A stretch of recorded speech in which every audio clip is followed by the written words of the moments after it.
You're now listening to the Something Good Podcast Network. Please press any key to continue. A kiss, as defined by Dan Webster, is something pleasing, a caress, a gentle touch. But there's another kiss that isn't in Webster's. Hey world, we're Kiss! Some critics say they don't make music, they just make noise. Yeah, Kiss sucks! Kiss implies the extreme in the theatrics on stage, utilizing fire and smoke and bizarre costumes, and the ever-consistent, constant concealment of their true identities. Speaking of which, Kiss is going to have its own comic book soon. Take Kiss with you. It's fun. Show your friends and be the first. Now. Oh my God, no time to turn! And welcome once again to No Time to Turn, a Kiss nerd podcast. We embrace our inner Kiss nerd. It's the rock and roll equivalent of Trekkies. It really are. Yeah. I think Kiss is the one band that kind of has that Trekkie cult following, at least more than any other band, I think. I'm Russ Ward. I am, I guess for lack of a better term, I'm the host, joined by my co-hosts from the Something Good For You podcast, Alex Stiff and Cap Nunn. Hello, everybody. Back. And we are going on a little journey, charting the history of Kiss, album by album, year by year. And hopefully you caught our introduction show, kind of introduced to who we were and our own personal histories somewhat. Yeah, and get a little vibe of our personalities and where we stand as Kiss fans and where we came from. Kiss nerds. Yes.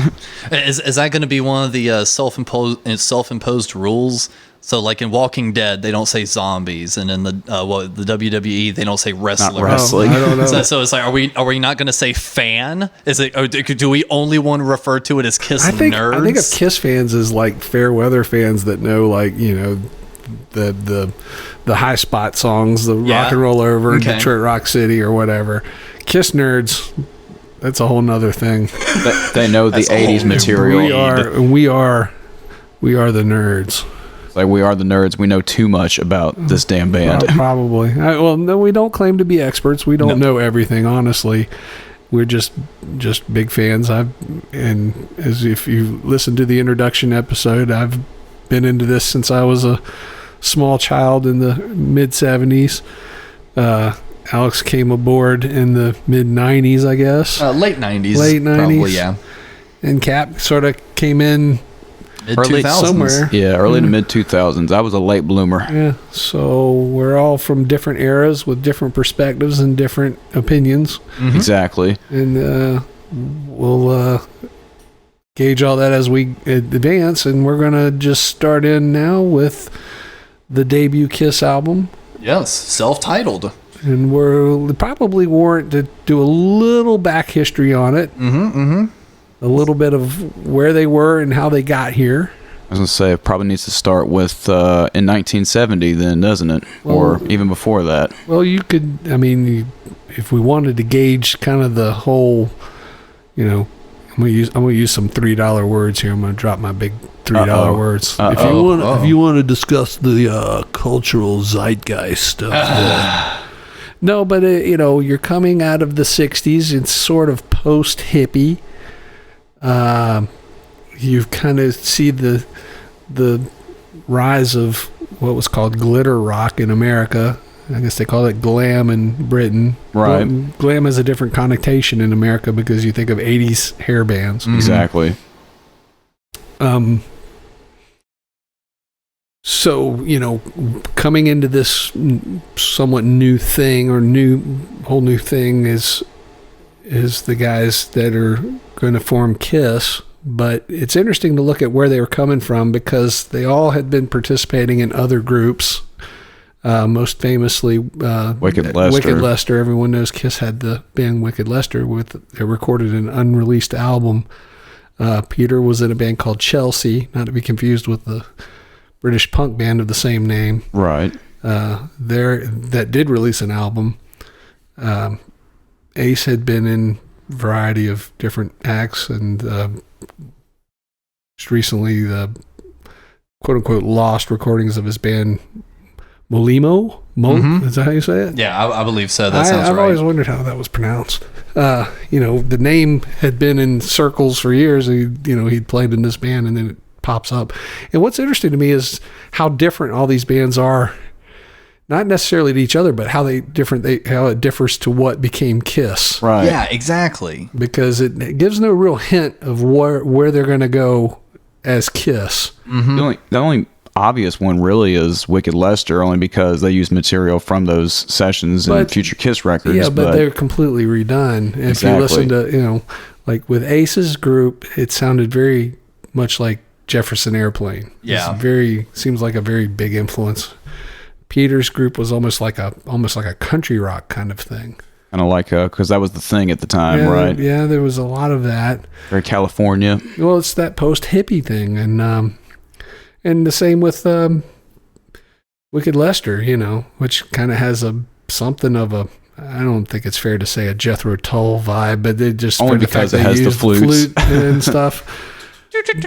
But and apparently there's 2 different mixes of the Wicked Lester recordings with, I think, 2 different guitar players. Interesting. What was the name of the guy that was on the first record? I just watched a doc with him on it, on the Wicked Lester album. Stephen Cornell. Yes. That's what it was. Yeah, and he was the guy that introduced Gene to Paul, or Paul to Gene, and famously, at least according to both Gene and Paul, they did not get like along. each other. Yeah, and so it's interesting that this union formed at all, and it's interesting to see how they were kind of following what any path they thought would lead to quote unquote success. Right. That was kind of their one common thread, was like they're going to work hard to get to what they want. And it seemed like they were following kind of what they thought to be conventional wisdom of the time. And at some point they make this hard left turn. Yeah. And, that conventional wisdom being what? With Wicked Lester is more, it sounds a lot more commercial as far as, the times. Yeah, almost kind polish of those demos up a little more. Yeah, it could totally hit the stations. Once they made a left turn into, they're going to be a quote unquote hard rock band. Right.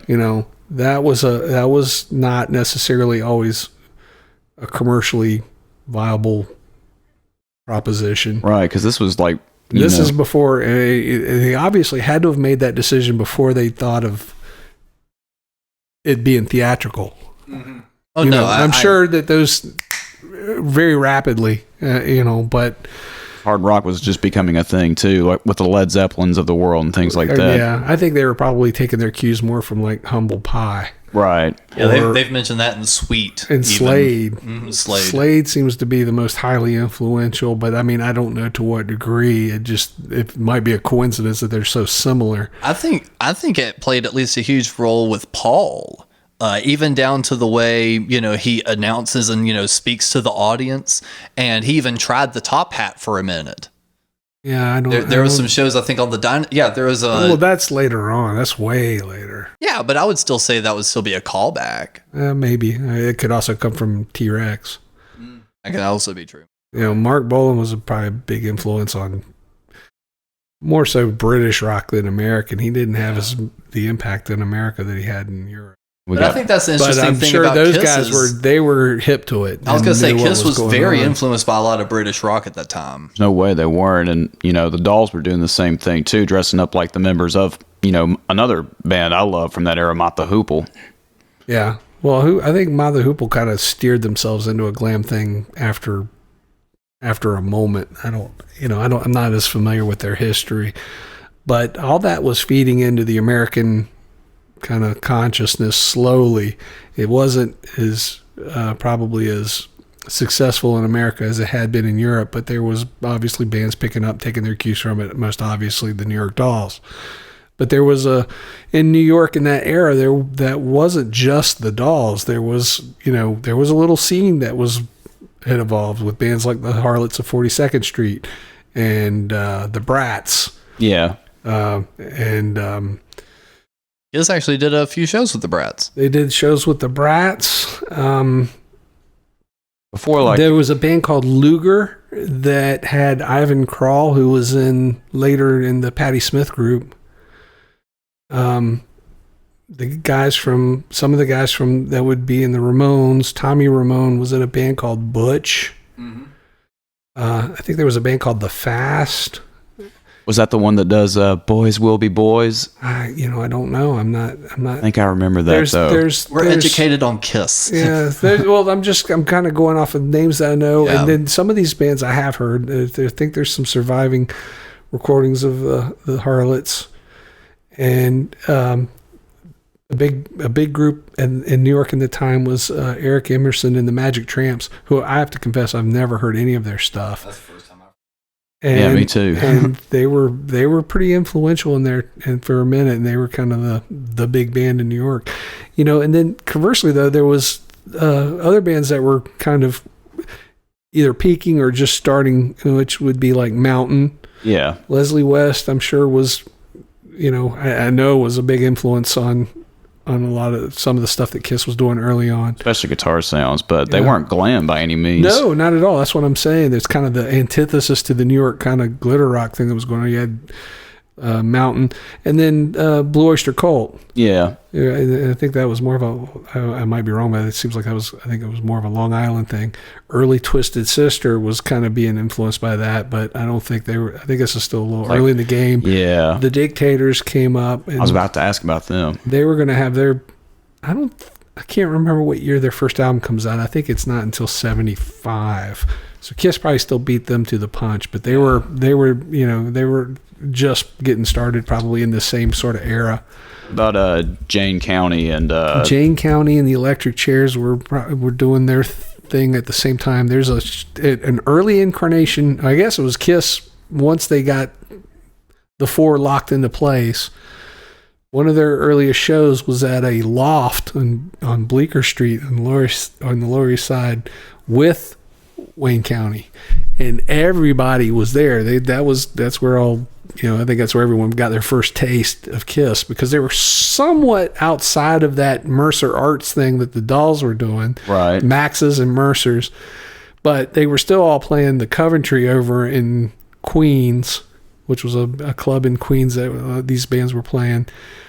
I don't think Kiss were doing as well as some of these other bands were at Coventry, and I think it seems like it was pretty adversarial to a certain extent, because Kiss were kind of outside the cool scene or whatever. You wind up hearing them talking about renting out the Diplomat a lot. Yeah, well, they weren't the only ones. They always make it sound like that was their idea. There are other bands that were doing that too. But like that, their problem was they couldn't fit into any scene with their whole. They kind of did. They were trying to. They just were taking it. They were less androgynous. I think they flirted with that ever so briefly. There's photographs that show that. Definitely did. But they immediately went into the much more, for lack of a better term, butch. Right. Black leather. Peter's gone to say, he's like, when we tried the glam thing for a few shows, he's like, it looked like bulldogs and tutus. Yeah. Because these were big dudes. Yeah, and that was one thing that also kind of set them aside. They looked a lot more butch than a lot of these smaller, wiry, androgynous guys. And so, they were developing their own kind of unique persona, and it was influenced by the glitter rock thing, but they were taking it to a whole nother level. Probably, also, and cannot be understated, the influence of Alice Cooper. Yeah.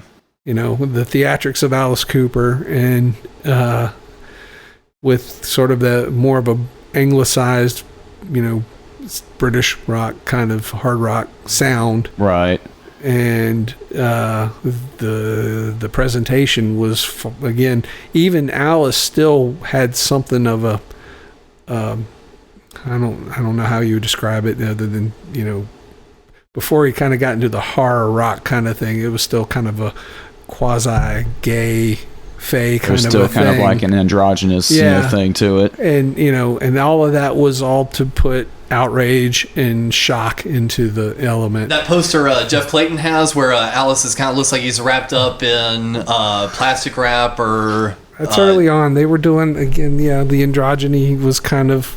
He's holding the daisy over his head. Yeah. That's kind of the atmosphere they're kind of moving into, but that's still very much a New York thing. Yeah. And I think a lot of people thought this was going to take over the United States the way it had in England, and it didn't. You know, the Dolls were probably the first one to get signed. Yeah. And, you know, once they got outside of New York City, it was a very uphill battle.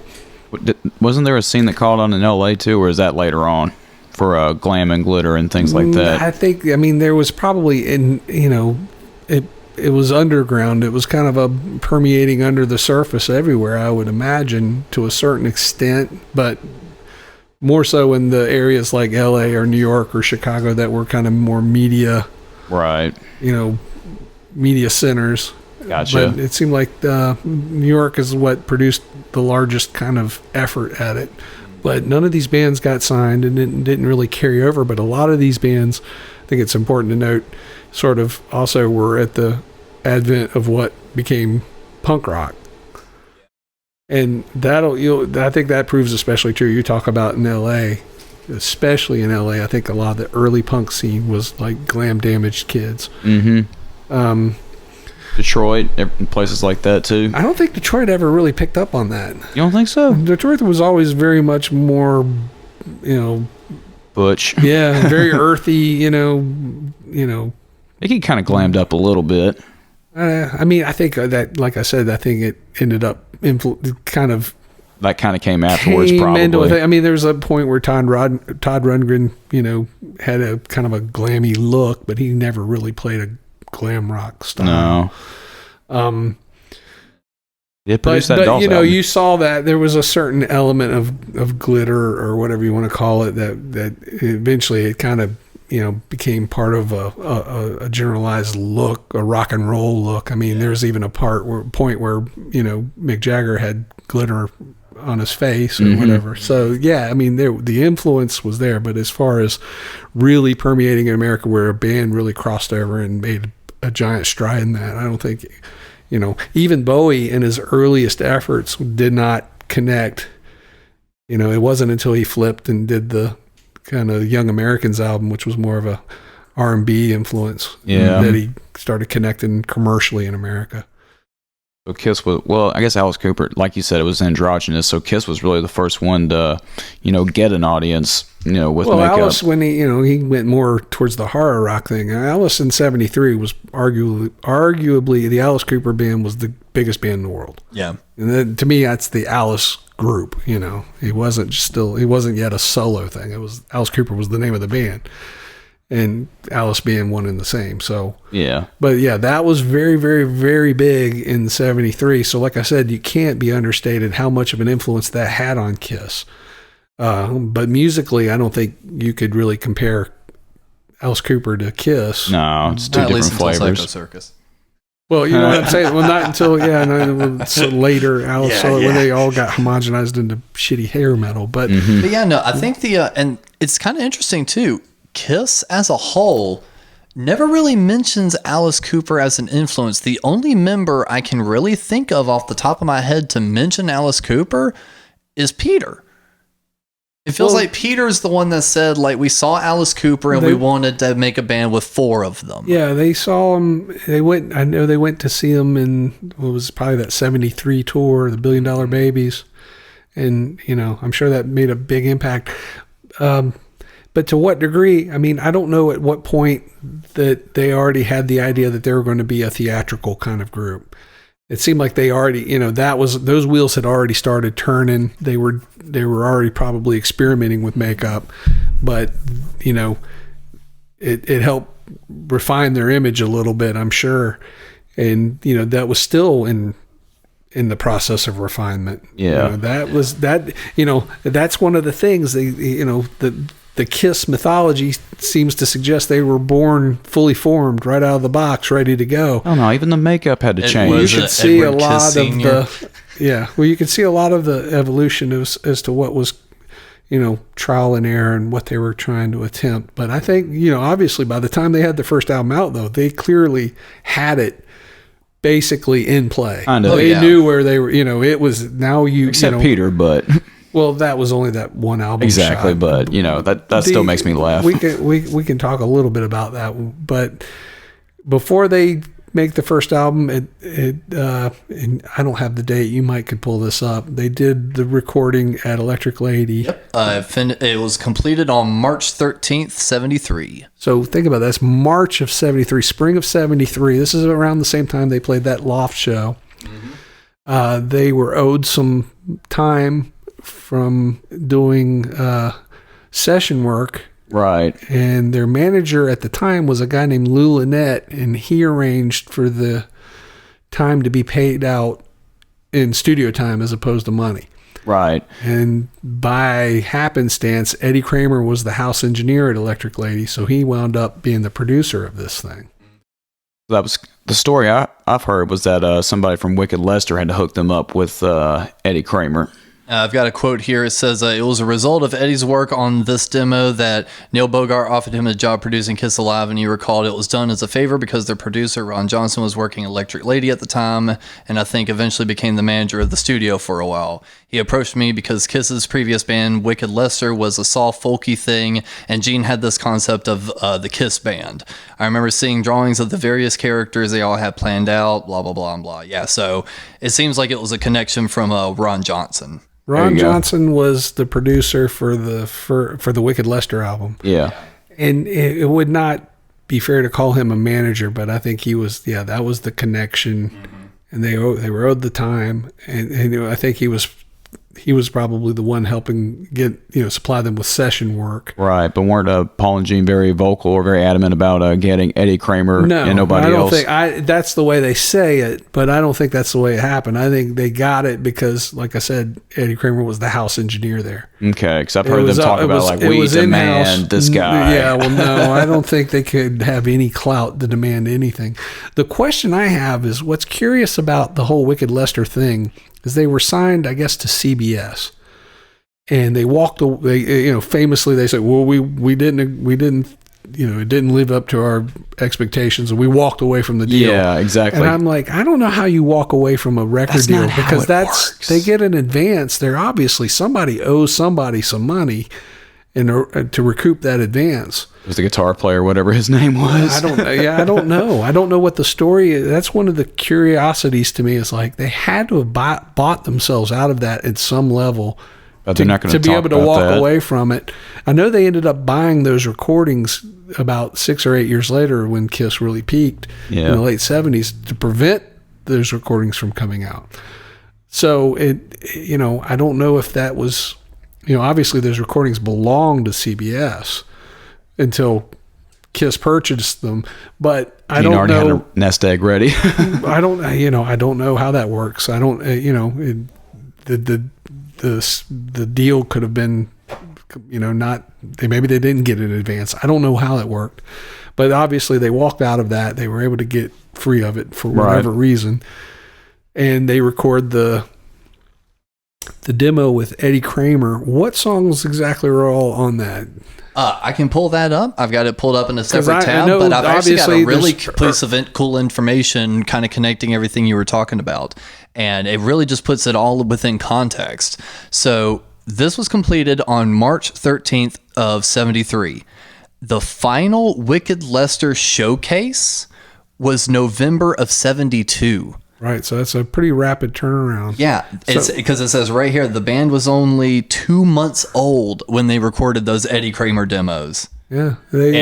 On those demos, get that pulled up right over here, we've got Deuce, we've got Strutter, Cold Gin, Watching You, and Black Diamond. And if you listen to these recordings, they have these, there's like, compared to what becomes the album recordings, there's like extended passages between the verse and or from a chorus to another verse. Strutter in particular. Yeah, they're a lot longer and a little more jammy. Mm-hmm. Yeah. And it's almost like in some of it almost feels like they don't really have it together. The guitar solo is There's completely a mistake different. in one of them that's really obvious. I can't remember which one. You can hear it. I think it's Watching You. I think it's one of the notes they hold on the everybody else is here. I can't remember. It might be more than one, but you can tell it's being put together quickly and cheaply. But it's still, they're surprisingly strong. I mean, you can hear that the the idea is there, and just needs to be refined just a little bit. Yeah, and here's a little bit of studio and I think info. That the demos almost they have a little more oomph, power, and speed than the studio versions. And I think the reason being is even the way they recorded it. It said they recorded in Studio B with the old-fashioned way, 4-track. And the engineer, Dave Whitman, said, look, you're going to help engineer this. We're going to do it the old-fashioned way. We're going to do it 4-track and go 2 to 4 to 4. So, or 4 to 2 to 4 rather.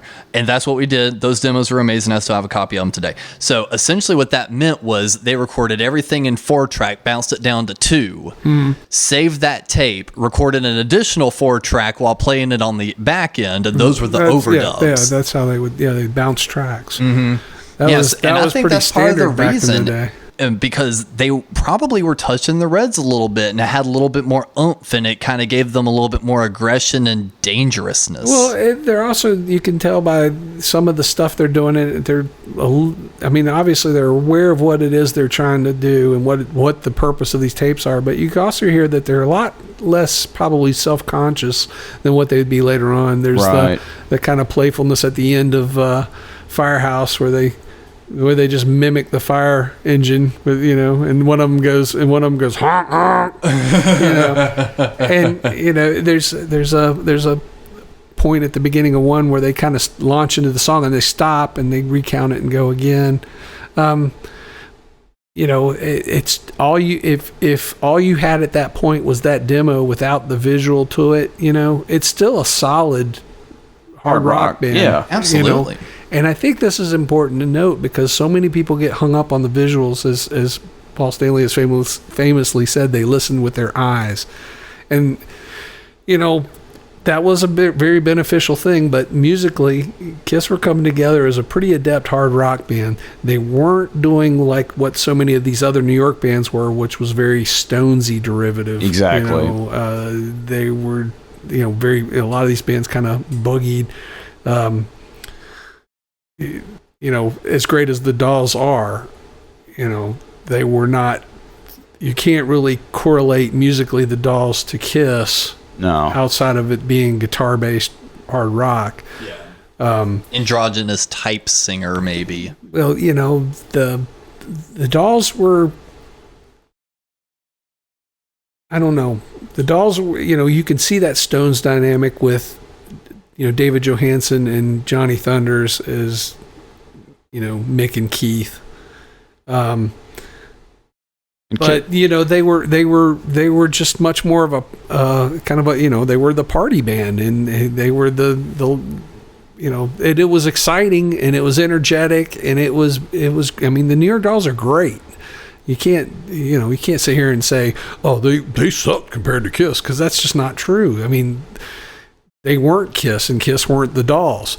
And, in a lot of ways they complemented each other, probably in ways that neither of them would care to acknowledge or admit.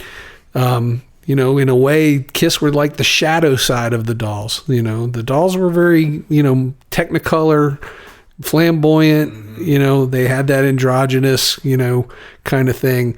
Kiss was just black and silver and white and leather. And they, whereas the Dolls had more of a bounce and it was danceable and, it was the band the girls would go see. The Kiss was the band the boys would go see. Probably very much, yeah. It's kind of like Kiss was a lot more direct. It was,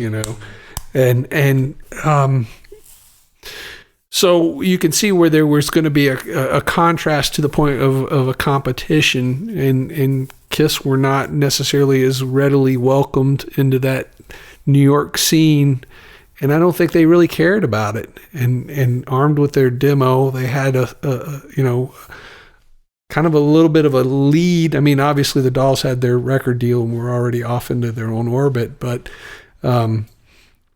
where does Neil Bogart come into the picture? Well, the whole thing kind of hinges on these shows they play.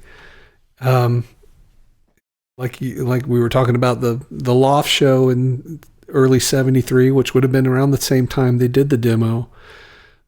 So that was kind of what those arrangements, I'm sure, are what people saw. Right.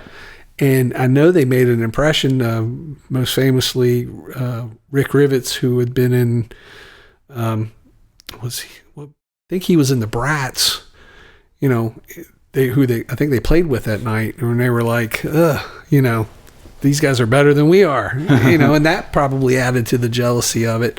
And I want to say I've read there, Gail Papalardi, who was Felix Papalardi's wife from Mountain. Is this the Gail Papalardi that killed Felix at the would end? later kill Felix. But I think she was at this show because I want to say that Felix Papalardi came to the famous Diplomat show that Bill Aucoin saw. I was about to ask that too. Yeah, now this is, you know, in the lineage, they do the show the summer of '73, and Bill Aucoin and Sean Delaney, and I want to say, can't remember if Joyce Biowitz went with them or not. I'm not sure if I'm pronouncing her name correctly. She ended up marrying Neil Bogart, but that was later.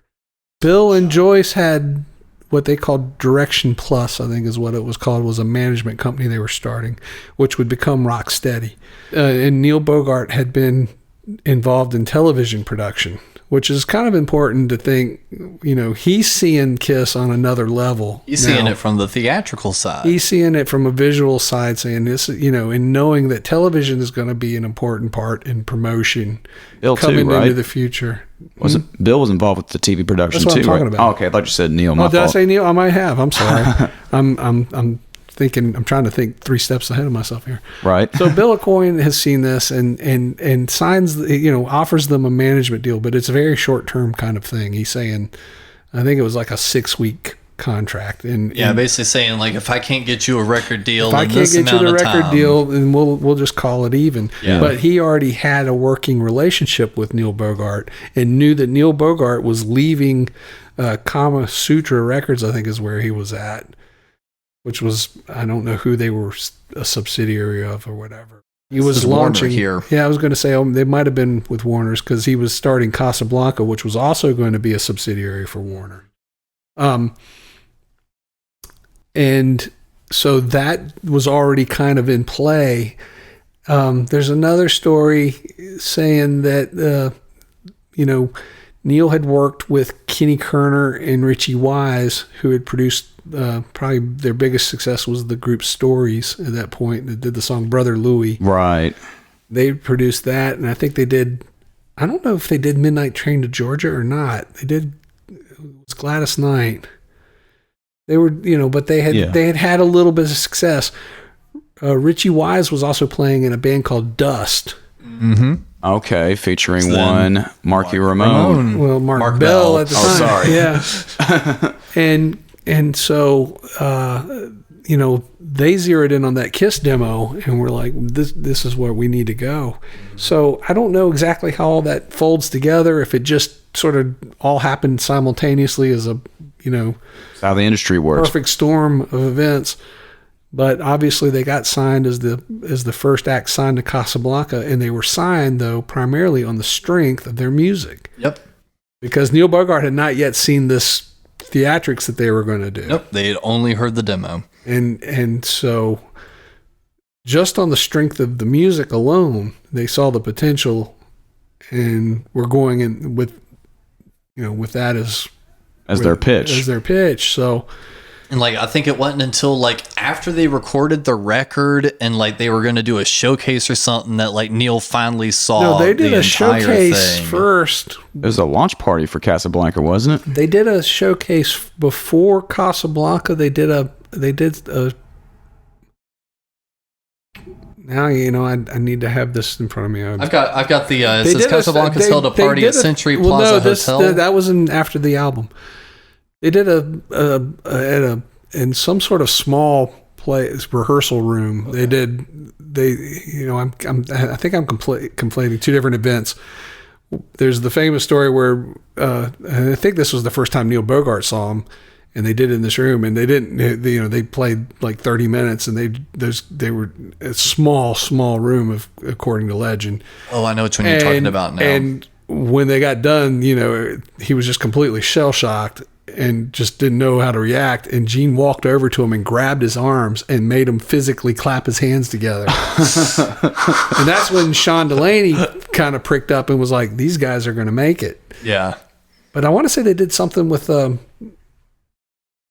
know if this is right or not. Well, I'll let you know. I'm not sure if they did a similar thing where they did a thing with, I want to say it was Mo Austin from Warner's who came and saw it and didn't see anything in it and just was like, no.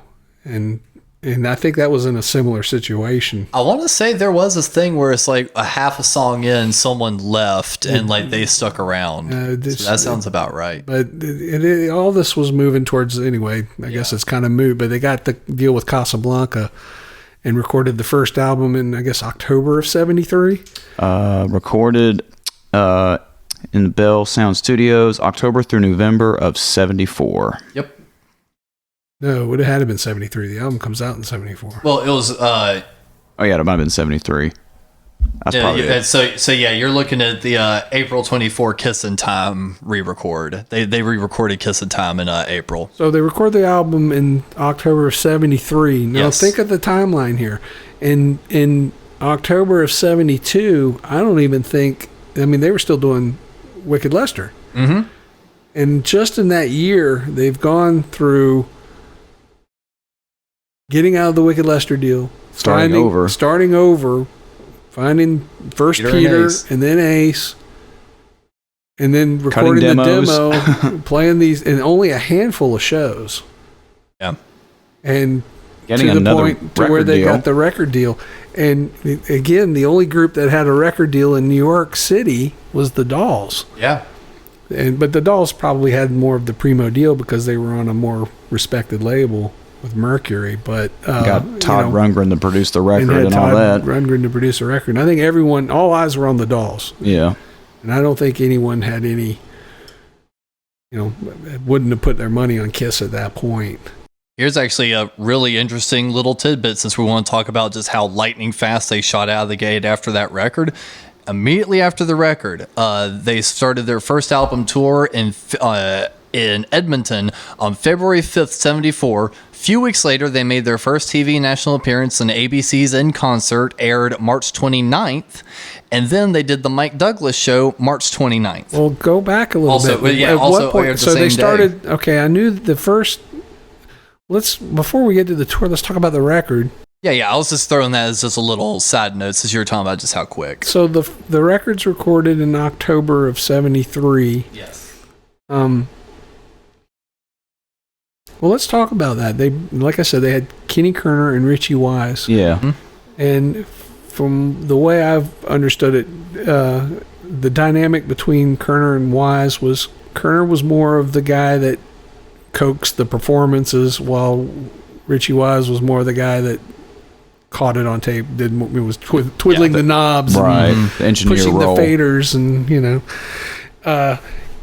Kenny Kerner kind of takes credit for taking those demos where we talked about the extended parts and stuff and tightening them all up, right? Saying chop that out, just trying to keep Kiss from becoming a jam band. And I don't think they were ever going to become a jam band, but taking those extended passages out of songs, tighten everything up to be shorter, tighter, more direct, pitching singles, and if you will. Well, yeah, I don't know how that was decided, I guess, but so let's go look at the album though, track by track. All right, let's do that.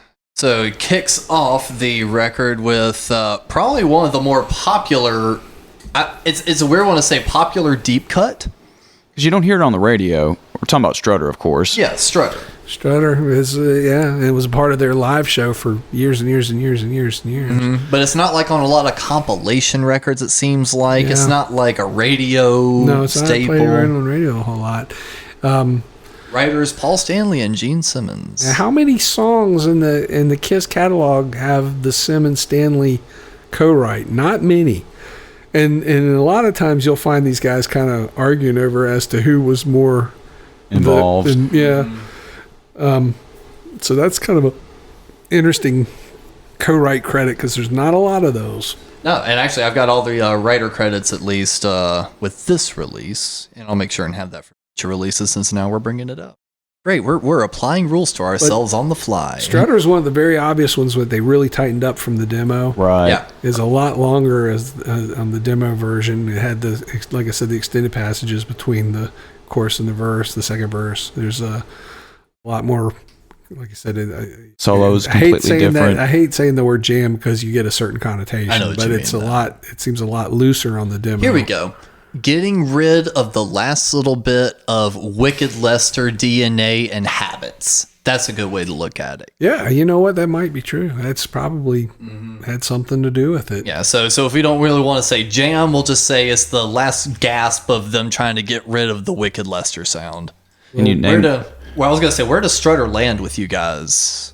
Oh, I'll ask that with each song. Okay. It's easily in my top 3 on the album, and, it's one of their best tunes. I've played it to death. We're a little biased. We're a little biased. I've played it to death. I've listened to it to death. It still sticks with me. I still like the song. I mean, and those guitar solos that Ace puts on it are still timeless to me. Yeah, I think it's lyrically it's more in sync with that New York glam glitter vibe. It sounds like it's written to be stylized in that kind of a way. I don't think musically it comes off quite that way.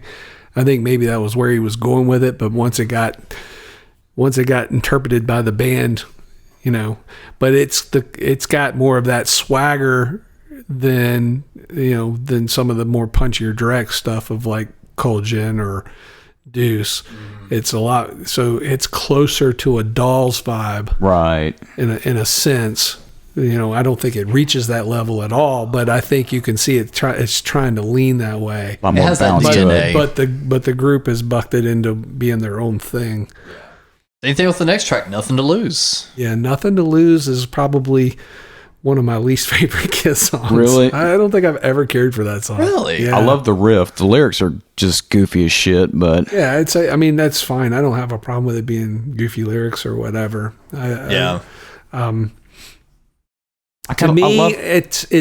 interesting. I don't think it sounds like a quintessential Kiss song. I don't think it has that same kind of writing style or anything about it. It sounds like an anomaly on that record to me compared to everything else. The only thing, the worst, we'll get to the most anomalous track on the record in a minute, but it doesn't seem to fit the same vibe. It doesn't seem to be of the same mold as far as the writing style. And I know it's become like a more signature traditional song. Music sounding almost. Well, it's kind of got that kind of, doo-wop almost. The early 70s kind of bar rock it's a little, thing. Yeah, it's a little bar. It's a little boogie. I don't know. But the kind of, they brought into and later when they play it live, they had the call and response kind of thing, with Peter, which I think would have worked way better on the recording if they had done it. And Peter's whole vocal on it is the best part about it. Yeah, it really is. But I think that's what sets the song off, that keeps it from just being a complete dud, in my opinion. That's just me. It's not one of my favorite songs of theirs. Yeah.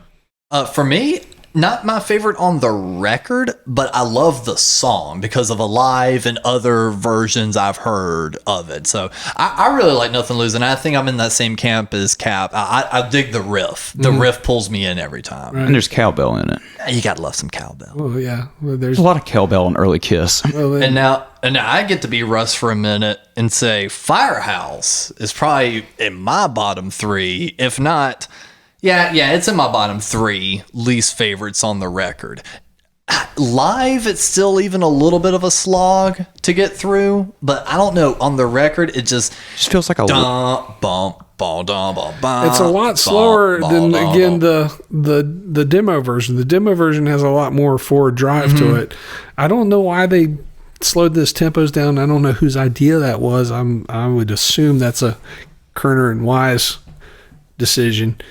I do know that it was their decision to not really want to touch the red. Paul's talked numerous times about how the one thing he personally doesn't really enjoy about the record is they were dealing with producers that were used to dealing with like contemporary style singer-songwriter artists, and those type recording guys know they don't want any distortion. Well, you don't want to peak it at all. Here's why I would disagree with that, is just coming from the fact that those guys had, Richie Wise was in Dust. They were a hard rock band too. I think they knew exactly where they were trying to get. Yeah. I disagree with that. I think that's revisionist history on Paul's part. I think they were trying to capture it as tightly as they could. I think they were, I think that kind of speed back then was sort of foreign to music. Not a lot of groups played, and we're looking at things now with hindsight. Right. And people forget how crazy fast that first Ramones album sounded at the time. Oh, listen to it now, it doesn't seem like it's fast because we've had thrash and hardcore and blah, blah, blah. But at the time, that kind of stuff, they were trying, I think, to pull out more of, like I said, a swagger, almost danceable kind of feel. Yeah. And I think that was part of the reason why, is because when they were charging along at full steam, like on those demos, it kind of pulled that ability, that danceable ability or whatever. I think they were probably very much thinking like that. Yeah. And and I guess just on this, it just didn't land, because I feel that there's a very danceable song on this record. You think there is? Yes. Okay, well, have we got there? No. Oh, well, then we'll discuss it when we get there. But it plods. I think, some of these songs kind of plod. I think compared, when the Kiss Alive comes up a few years later, and that's more definitive versions of these songs. But, yeah, so... Yeah, where's that land for you, Cap? Same deal, bottom 3. That's just kind of one of those where it feels like, that's just a live song. That's one of those that didn't need to make a record per se, but it could have been a little faster. It's even the riff and the lyric still feels a little lazy to me. As a Stanley, right? It's him claiming he's rewriting a song called Fire Brigade by the group The Move. The Move were very influential on Paul Stanley's songwriting. But at least he's upfront about it. At least he didn't try. He absolutely admits it, yeah. And I mean, if you listen to Fire Brigade, it doesn't sound to me anything like Firehouse, but I think it was just the generalized idea of fire fighting for your love. I don't know. Again, the lyric is a little. I mean, there's some clever lyrics in it, but just the concept Firehouse is kind of silly. Sets my soul afire. Again, great artist steal. So good artist borrow. Personally, I like the song, but I think I don't know. It's still. It doesn't really rank with what they would eventually rise to. I wouldn't introduce this to a new Kiss fan, if I was going to give them a gateway song. Then after that, we've got Cold Gin, written by the one and only Ace Frehley. This one I would show somebody new. That song is, the bottom line is it's a great song. There's so much interesting stuff to point at on this one track. The fact that if you listen to it closely, you realize that they've really done some work as far as figuring out who's going to play what and how, because that's not one big riff. It's 3 different guys playing 3 complete different parts. That bass line's Gene's doing a little bass walk the entire time. Ace is doing a different chord progression. What Ace is playing on guitar is not what Paul's playing on guitar, but it all melds together to make the one great big riff. Yep. So what you hear is, obviously the song, the ba ba ba ba ba, but they're all playing different stuff, and that you realize how clever they really were as writers. Mm-hmm. Speaking on the clever bit, the breakaway. Now that's Gene. Gene wrote that. He wrote that bit. Yeah, I can see that. I like that bit a lot. They had it and they just dropped it in there. Well, yeah. Even the Ace riff, it'd be super easy for us as guitar players to play it, but it's also one of those where it's like, who the fuck comes up with that? Yeah. Oh yeah, I totally get it. That time signature and everything. I think it's one of the 2 best songs on the album, and I think it stands as a classic for a reason, because it's just, it's got a good dirty vocal off of Gene. Mm-hmm. It's just to me, because he doesn't drink. Well, yeah, but that's, you don't know that, right? You don't know anything about them at this point, and that's part of what makes it appealing in a way. Yeah, I'd say I probably don't love it as much as you do, but everything else I would echo. I'd put it in my top 3. I just wouldn't say it's necessarily like a quintessential Kiss song, or like, top 3 or top 5 greatest even. I think it's a quintessential Kiss song. I personally do. I think that's... Can't not have that at a set. you know, at a Kiss set. It's a great raunchy song. And, you know, I think it's part of what makes this album as strong as it is. Oh yeah, like I said, I definitely put it in my top 3. I just probably wouldn't love it. I don't know if I put it in my top 3. That's tough. It's neck and neck with, you know, what I have in my top 3, you know. Well, honestly, it's very easy for me. This next one is definitely in my top 3. Let Me Know. I love this one Stanley too. Wright. This is the one I say is fully danceable. I think this has a great groove to it. It kind of harkens back to almost a Beatles type vibe, even with Gene's little boom boom boom boom, you know, on his bass. I think this is probably my favorite track on the record next to Strutter. I wish they would have done the version they would do on, you know, demos and stuff like that, as opposed to what they wound up with on the album with that big, and then you let me know. Oh, yeah. Well, yeah, the demo goes on a lot longer with the whole extended, yeah. I love that. Well, I think that was also how they were doing it live, and I think they continued to do it live like that even after the album came out. That coda that they put on it on the record, obviously they ended up putting on different places at different parts, I guess. I don't know. I think they smacked it on at the end of Cold. She, yeah. But I don't know that they were playing She at this point yet. So I don't know. You know, I don't know if they wrote that part intentionally for the album. Right. You know, I don't know where that was being used at that time. That's a good question. You don't see any info on that anymore. You know what? I think it might have been Cold Gin, because I feel like that Winterland show comes out of Cold Gin. Well, like I think they put it in different places at different times. Yeah, it was always before. But to have it solo. recorded in that, you know, but it seems like a contrast to the song "Let Me Know." It's almost like something way different. It's all of a sudden they go into a left field thing, and it seems like an afterthought. It's kind of a sloppy transition. I mean, it's not sloppy. It's not done sloppily, just but hard. It's a weird transition to make at the end of a song like "Let Me Know," which, like you said, it's very poppy, you know. And I think it's important to note at this point just how important it is that they were more pop influenced. When I say pop, I mean like 60s power pop. The Beatles. They were much more Beatles than Black Sabbath. And I think it shows on this song tremendously. And it shows on this song, and I think it shows in the undercurrent of what they would continue to do as songwriters. You know, I never thought of Kiss as a quote-unquote heavy metal band. I never did either. They were a muscled-up pop band. Yeah. I mean, you know. I'd agree. Pop on steroids. They were a hard rock band, and they were great at it. I don't say that as an insult at all. No. Where does Let Me Know land for you, Captain? It's definitely in my top 3. It's a great song, and again, I wish they would have done it the other way. Do it the other way.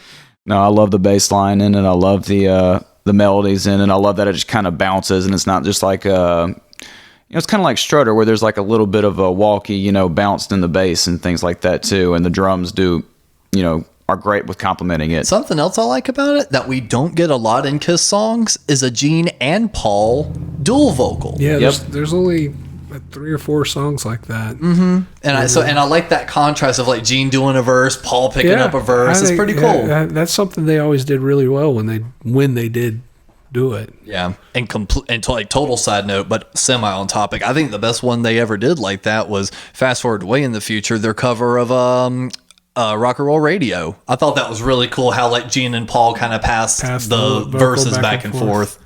But yeah, so I thought that was cool. But then right after that, not on the initial pressing.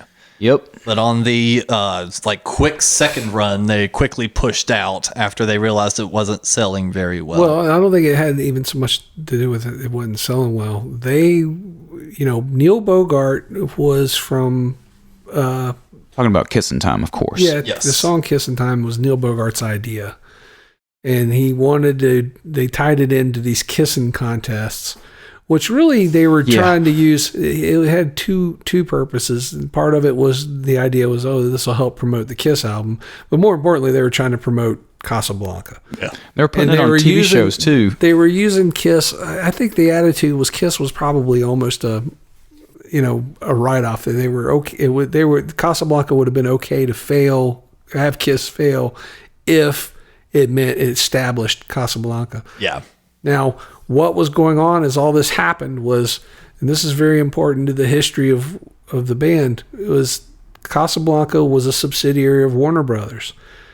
Warner Brothers had no faith in Kiss because, like I said, I think Mo Austin had already seen it and said, nope, and issued a directive, and I think it's in writing, and this is how they got a hold of it, to not, to their rack jobbers is what they call these guys, not to push the Casablanca record because it's this Kiss record and we don't really think this is going to do anything. Mm-hmm.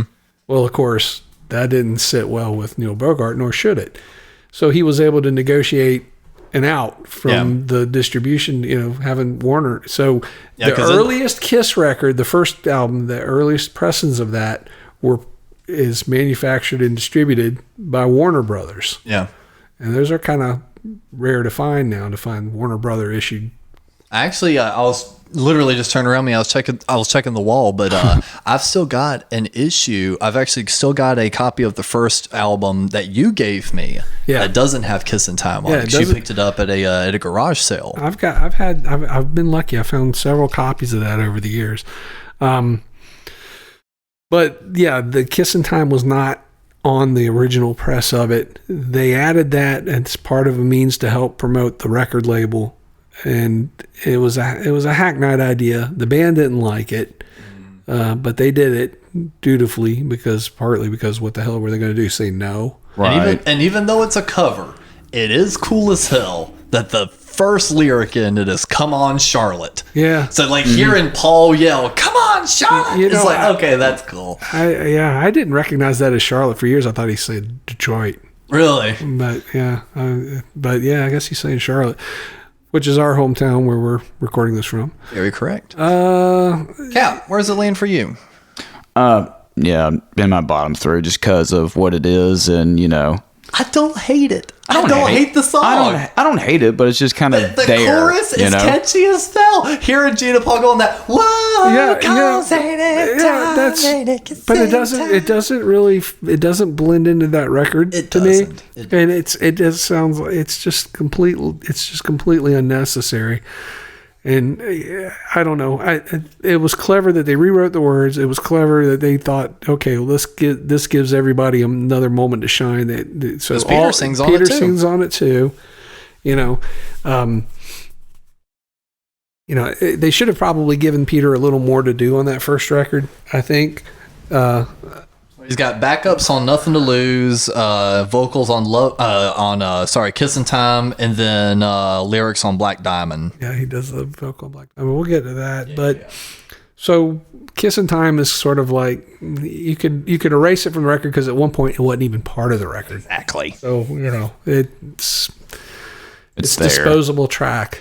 Well, right after that, we've got another Simmons write-up with Deuce. Which is a quintessential. Yeah. I would put that one higher than Cold Gin as quintessential. I think I don't like the album version of it because of that stuttered guitar.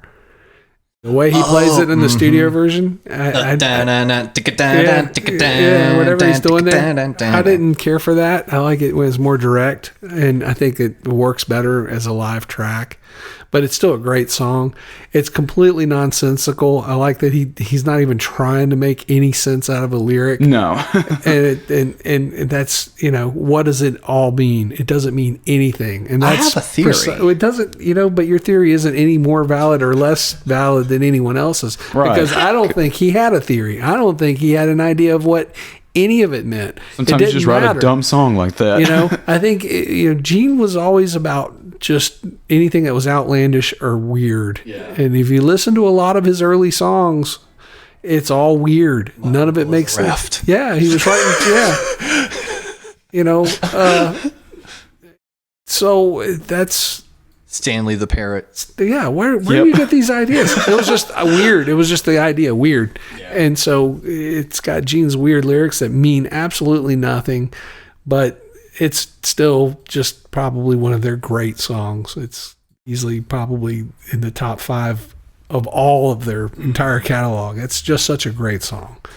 My favorite bit in it is, of course, the outro where they just keep rocking that riff over and over, and they do that sway inside to side thing, which was a Sean Delaney bit. Yeah, well, that's all. But my theory on the lyrics, I think it's very straightforward, and I just don't think he wants to admit it. So think about it. I know what you're going to say. Well, then what am I going to say? Go ahead. I'm going to let you say it. You drop a deuce. Okay. It's called taking a shit. You know your man is working hard. He's worth a deuce. He's worth a shit. Treat him right. No, that's what I was thinking. I think that's where it comes from. That'd be the theory I went with too. But that's kind of where my brain immediately went. Like dropping a deuce, dropping a shit. You know your man's working hard. He's worth a shit. I don't know. That's what I always thought too. But that's even cornier than what I thought. No pun intended. Yeah. Hey.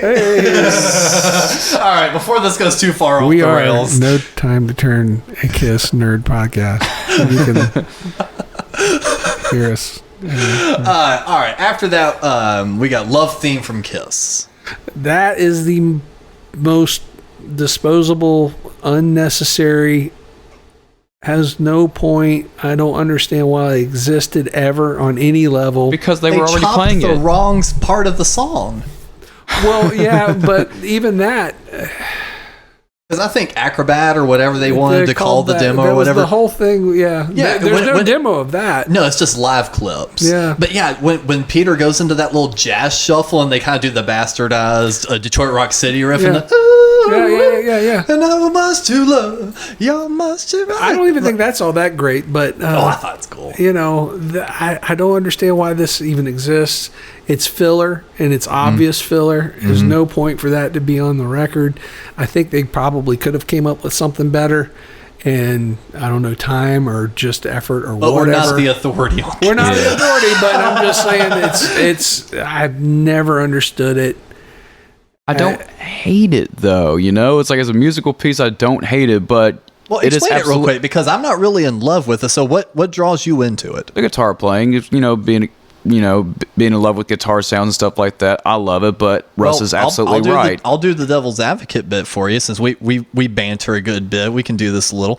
I feel the guitar riff is very repetitive and monotonous. Like after the first 45 seconds, I'm like, cool, I got it. It is. And the point I was going to make is that Russ is absolutely right. It is filler, but it's still cool to listen to for a couple minutes. It's kind of like the coda at the end of Let Me Know. It feels like they crammed all of their ideas they had at the time into this record, and try to document it. Well, obviously it didn't because there was a lot more to that song that they cut out. Yeah. So you're right. It would seem a little backwards that they would have the more up-tempo rock song as to do it. I don't know whose idea that was. That could have been a Kenny Kerner or Richie Wise idea. Use that part. And it's also interesting to note, I think it might be the only song in the entire Kiss catalog that is credited to all four individual members. I think you're right. Yeah, right here. Which I don't know if that says something positive or negative. I was going to say, you don't see a lot of Peter Criss co-writes. Yeah, well, that's true. Then right after that, I feel like we're all kind of in agreement on that one. After that, we got 100,000 Years, a Stanley Simmons right. I love that song. I do too. I think it's a quintessential Kiss song. I do love this one. I think it's I think it's based on a Gene idea, but I think it's all Paul basically that wrote the whole thing. I think Gene had maybe the line. It sounds like some Gene lyrics. I've read futuristic. I've read some stuff about them talking about it, and Paul seems to kind of claim the whole ownership of it, but I think that's also a very Paul thing to do. Yeah, so I don't know, but it's such a badass song. There's just it's got a weird lyric. It's kind of like what are they talking about? It doesn't matter, Yeah. It's just if looking at it now, it kind of feels like they were kind of going for that kind of spacey Bowie kind of idea as far as traveling time or whatever the fuck it is. Yeah. But it's still just a badass raunchy. And to me, it's riff. Got that feels like what Kiss is to me. That whole song, and to me, I think you could play that song cold to someone that never listened to Kiss at all and win them over on that. I think so. The guitar riffs in it and the solo, especially the solo they come back into, because Ace does one solo and then it goes to the little drum breakdown with Paul on top of sorry to have taken so long. And when they bust back into it and Ace finishes up his solo, oh my god, like that is like, it gives me chills just because it's that little harmony walk up he does, that it's fun to hear, like when they did the reunion and Ace was talking about having to relearn that stuff and how he was like, how did I write that? Because it's totally spacey and awesome. It's really cool stuff. I think that's in a easy top 5 probably of all time Kiss song. Same here. That used to be my favorite. We're going to say this, and I'm going to end up with like 15 top 5 all time. Right. By the time we get to the end of this whole run, but well, we wouldn't be Kiss nerds if that wasn't the case. That used to be my favorite tabletop drum beat. Oh yeah. Just kind of like just tapping, just as a nervous habit or whatever. All right, then wrapping up the record is Black Diamond, a solo Stanley Wright. We got Peter singing on this one. Yeah, I guess they had to give Peter something to do. They should have given. Well, maybe he was. I don't know, but they should have given him more to do because his voice was so. That voice worked. They talked about him being nothing but negative things to say about his voice. Like even straight up, like he couldn't carry a tune if it was in a bucket type shit. That's. There might be an element of truth to that, but there's also a sizable element of probably professional jealousy because Peter's voice was so kind of unique. He had that raspy, vibe, and it was really a secret weapon that they had, and they could use it. It was there when they needed it, and they needed it for a song like Black Diamond. Honestly, I don't think that any of them could have done that as well as Peter had. I know. I was picturing Paul or Gene singing that now, and just kind of, it would feel weird. Oh, there's other points where I could see Peter. Maybe they could have used him. I think he could have done a good vocal and Let Me Know. Yeah, I think that would have suited his style very well. Totally. I love but they probably didn't want that because they wanted to have the whole Paul and John kind of Beatles harmony kind of going, and they're like, oh, Peter and his raspy voice probably couldn't do it. They had the idea that all 4 were going to be individual. They were modeling themselves consciously on the Beatles, and as much as they wanted each guy to have individual character and an individual voice on each record. Ace wasn't singing at that point. Ace wrote. He just chose not to, though, right? He chose not to. I don't think he felt confident enough to sing, which is understandable. You're like, I'm not going to say anything about that. I'm not. No, I'm saying if you don't feel confident, I think Ace had a good voice. I think he had a good rock and roll voice. But it took him a while to get comfortable with it. He had to get comfortable enough to do it.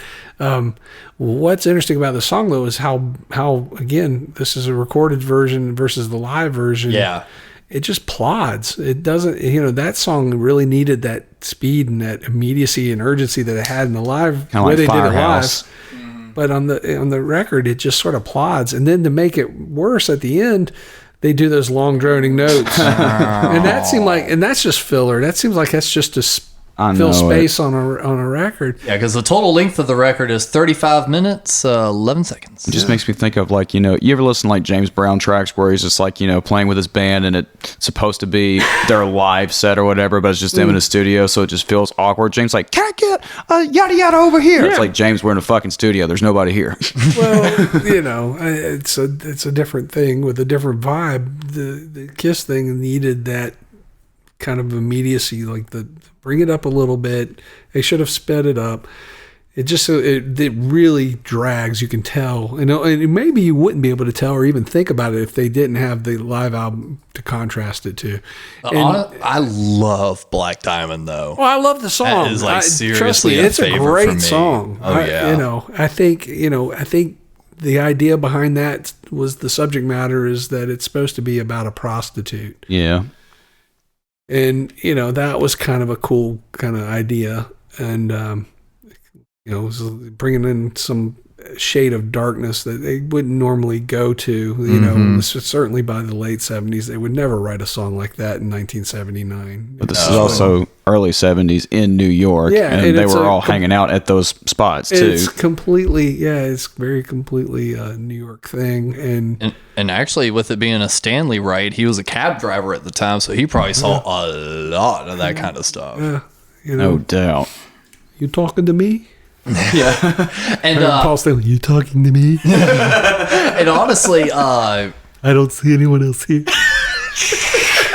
That was good. That was we ought to, for when we do Higher Than Hell, we ought to do this part before we go into the track listing. But let's talk about the album cover.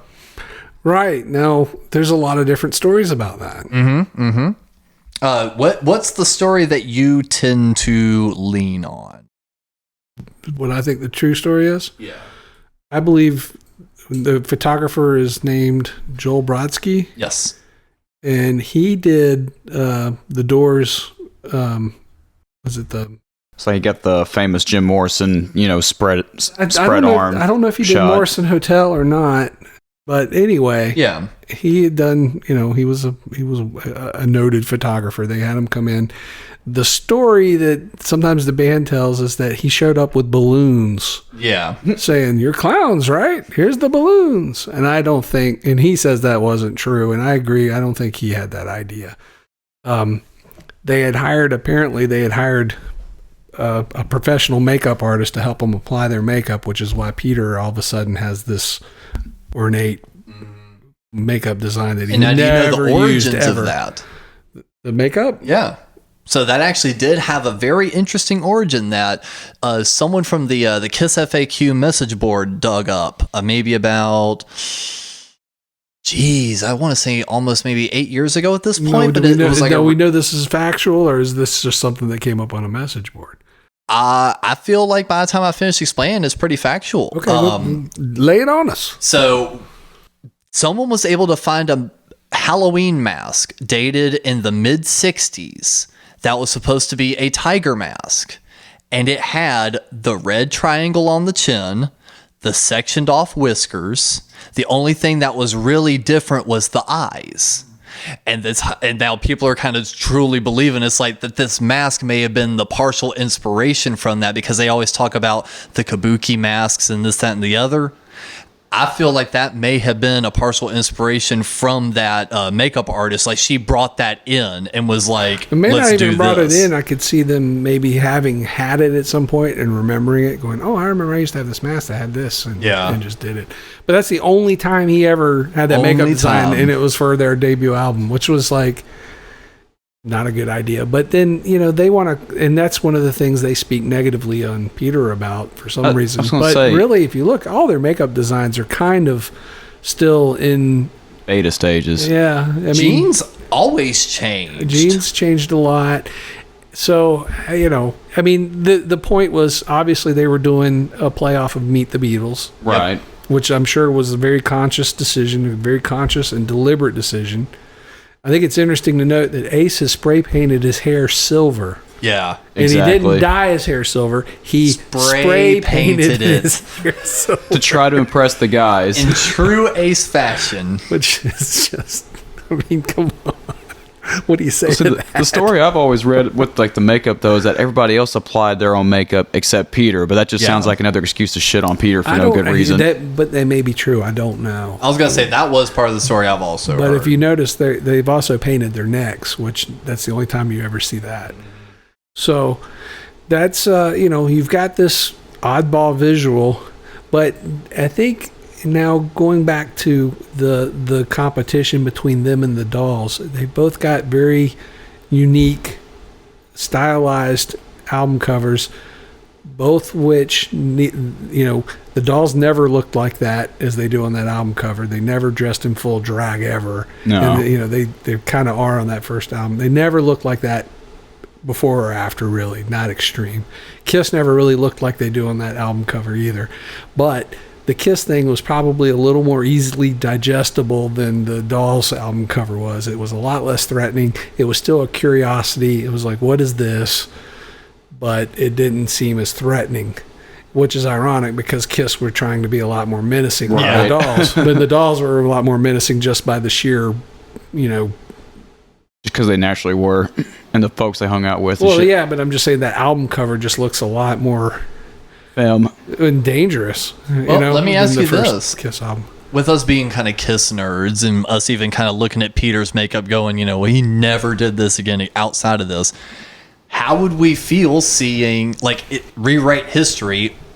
Would we like the album cover with his actual makeup design? Yeah, I'm sure we wouldn't know any different. Yeah, I'd agree with that. You know, the only reason why it stands off as being different is because it is different, and that's the only time he ever did it. Now, if it was something that was short-lived, that he continued to do for a while, it's sort of like the right at that same time, and I want to say this was a Neil Bogart idea. He persuaded Paul into changing his makeup design. Yeah, to the Bandit. What they call it, the Bandit. I don't know that it had that name. Yeah. I don't know who came up with that name. I don't think they even had names for their individual characters per se at that point. Right. But yeah, that makeup design, which is a cool makeup design. Mm-hmm. But what was it? What was he? As Kiss developed into quote unquote characters, what would that persona have been? Like I think he kind of talked about it on the Tom Snyder interview where he was like, he's like always wanted to be like the Lone Ranger kind of thing. So that kind of fits in a way, but I'm the Lone Bandit. Yeah, yeah, standing on the Long Island Expressway with wind blowing through my hair. I hold silver. So it just goes to show that they're still, all of them are still in flux. They're still developing the whole concept. But now everything is at a heightened sense of importance because they have gotten signed and they are issuing promo material, and now this is the band. But it does kind of call into question, if Paul was willing to change his makeup that radically, what would it have been if they had changed their makeup kind of sporadically as they progressed, like to the point where, the design's completely changed? I feel like that probably actually wouldn't have even been an option at any point, because I feel like I remember Paul not liking he claims he didn't like it, and that's why he reverted back to the Star. Yeah. So I feel like maybe they kind of got attached to the alter egos and didn't want to deviate too far. But I'm wondering if that was even ever considered a possibility, that they could, completely change designs fluidly as the mood sought, and I think if they had, I'm not saying they did, but I don't think that it would have had that impact. I think keeping it the same, even if it's a slightly different, slightly different, but keeping it the same kept them all with an identifiable persona. It locked everything into a much more rigid, identity standard. So that all worked to their advantage. I think had they changed it a lot, because I think that's something that probably hurt the Dolls, was that their image kind of altered a little bit as they kind of kept going. It was never really the same thing. They didn't dress the same every photo shoot was a different thing. And it was the red leather era and all that with Malcolm McLaren. Right. So they never held an identifiable kind of thing. Like even Alice, I think Alice's thing locked in once he did the Harlequin thing. He went from the spider eyes to the Harlequin thing, and it worked a lot better once he hit that Harlequin. Never has changed since, because that's Alice Cooper. And the same with Kiss. So they all that is happening all at the same time, but by this point you got them, like you said, they hit the road in early February and do the Canada tour, and I think that was as a last minute substitution for Michael Quattro. And like I said, I just thought it was utterly fascinating that like literally on the same day, March 29th, 74, the ABC's In Concert and Mike Douglas show aired. See, they got them both airing the same day?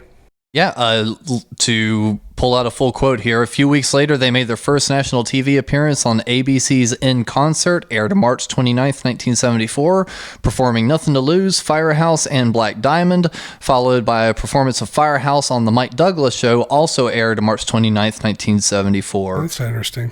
Part of the fun with doing this is going on YouTube and finding these performances, especially the Mike Douglas interview. Well, I think, you look at that, and I think watching those performances, you see how they're getting to where they're going, but they're a little unrefined. They're still playing more to the speed of the record. Right. It's almost like they're mimicking the record. They've gone away from what the demo was, which I imagine was what they were going into recording the record, and now they're changed to reflect what is on the record, so people know what they're going to get when they buy it.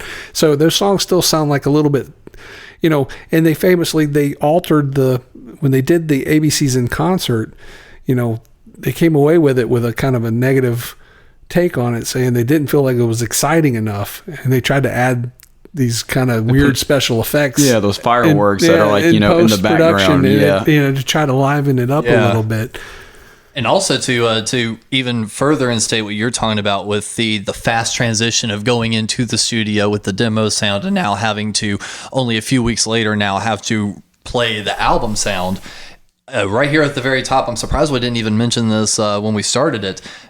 Richie Wise stated that the recording, mixing, and mastering took 13 days. Jesus. Yeah. Imagine doing all of that in 13. All of us have been in studios in different styles. Imagine doing all of that in 13 days. Yeah. Cocaine in the 70s, baby. Well, I doubt that was much in play at that point. It's certainly not for Casablanca yet. Well, Casablanca would become quite the drug-fueled operation. That was after Alive, so we've got a couple more episodes before we get to there. But them going now just into going out on the road as a live act and now getting their early promotional appearances, like we said, the ABCN concert, the Mike Douglas show, where he famously got skewered by Toady Fields. Yeah. Wouldn't it be funny if he was just a nice Jewish boy underneath that makeup? You can't hide the hook, is what she says.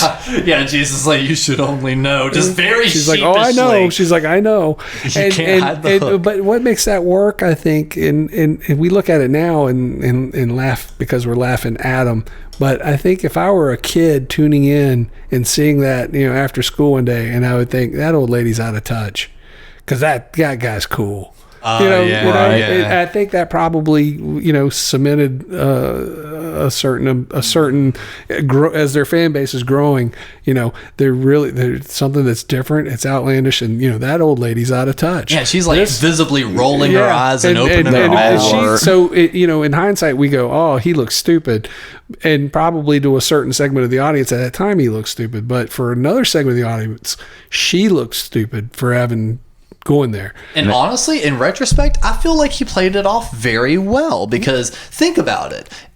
You're Gene Simmons, and he's discussed already before that they were like, who's going to go out there and talk? And he's like, I guess I am. He wasn't really prepared to do it.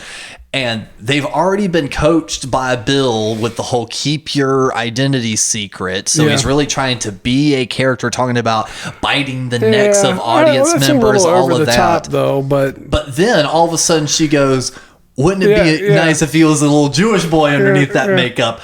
All of a sudden you got to think, he's not prepared for this in the slightest. That probably broke him down immediately. And for the fact that she was just like, you can't hide the hook. He just started kind of just scrunching his nose up at her and giggled and moved on. I thought he actually navigated that extremely well. And then they plugged that kiss contest that we were talking about earlier. And then that was over by then. Those were the people that won it. Yeah. So and then they're like supposed to win a cruise and some shit, and then they're supposed to go to a Kiss concert, and they're like, we're just going to send you on a cruise instead. I don't remember what the winning was, but I mean... It was a Kiss concert in Canada, but then that had to get canceled, and then they were trying to pitch that cruise or whatever it was instead. So, but they go on, and they continue to tour. They're opening for other groups, famously getting kicked off of tours. There's a lot of apocryphal stories as to whether or not you want to believe them or not, but some of it seems believable because apparently their road crew were some pretty nefarious types. Mm-hmm.